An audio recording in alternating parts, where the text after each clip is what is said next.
Hello दोस्तों, happy Janmashtami सभी को। आज जन्माष्टमी थी तो कल रात मैंने हाथों पे मेहंदी लगाई थी। सुबह उठते ही अपनी मेहंदी को देखने लगी और फिर खिड़की खोलकर बाहर देखा तो बारिश हो रही थी।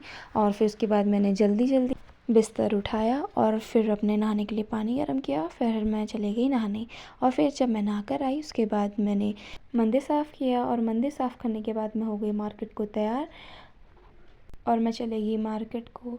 और मार्केट जाकर मुझे लेने थे कान्हा जी के कपड़े, तो मार्केट पहुंचते ही मैं गई कपड़ों की दुकानों में।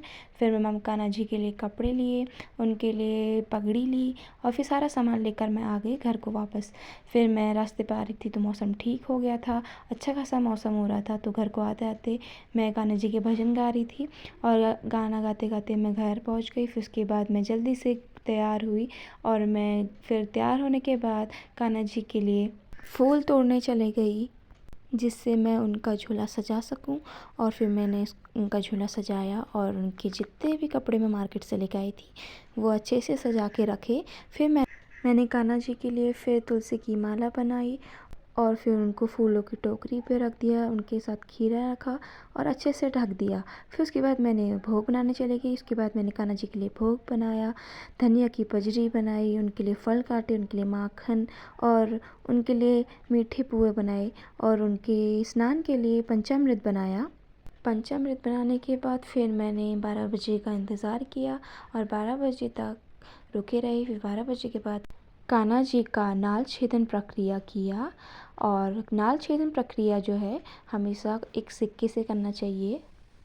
फिर मैंने एक सिक्का लिया और फिर कान्हा जी का नाल छेदन किया और उसके बाद कान्हा जी का नाल छेदन करने के बाद ये रहे हमारे कान्हा जी, ये देखिए।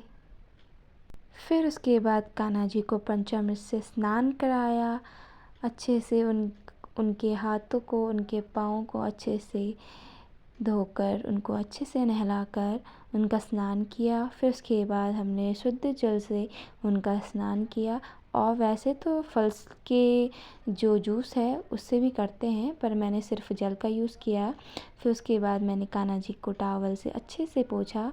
टॉवल से पोंछने के बाद हमने कान्हा जी को ड्रायर से उनके बाल सुखाए। बाल सुखाने के बाद अब कान्हा जी के वस्त्र पहनने का टाइम था तो हमने कान्हा जी के वस्त्र लेकर आए। फिर कान्हा जी को टोकरी पर रखकर हमने उनको चंदन का टीका लगाया और उसके बाद अब था उनका टाइम कपड़े पहनने का। तो फिर हमने कान्हा जी को उनके कपड़े पहनाए और जब मैं कपड़े पहना रही थी तो कान्हा जी के जो हाथ हैं वो घुस ही नहीं रहे थे। फिर इतने प्यार से मैंने उनको अच्छे से किया। फिर मैंने उनके हाथ आराम से, उनका हाथ पकड़ के उनके कपड़े अच्छे से उनको एकदम फिट तरीके से पहनाया। फिर उसके बाद उनके कपड़े पहनाने के बाद हमने उनको तुलसी की माला पहनाई जो उन्हें बहुत पसंद है। तुलसी की माला पहनाने के बाद उनको माला पहनाकर और बांसुरी देकर और उनकी पगड़ी डालकर फिर हमने कान्हा जी को उनके प्रिय झूले में रखा। फिर उसके बाद मैंने दिया जलाया। दिया जलाने के बाद हमने कान्हा जी के लिए आरती की और बोला, हाथी घोड़ा पाल की जय कन्हैया लाल की। फिर उसके बाद कान्हा जी की आरती करने के बाद हमने उन्हें भोग दिखाया।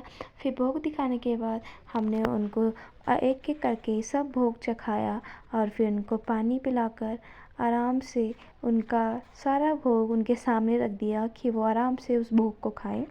फिर थोड़ी देर बाद 10-15 मिनट के बाद फिर हमने कान्हा जी का झूला हिलाकर उनको सुलाया और उनको आराम से उनको लोरी सुनाई।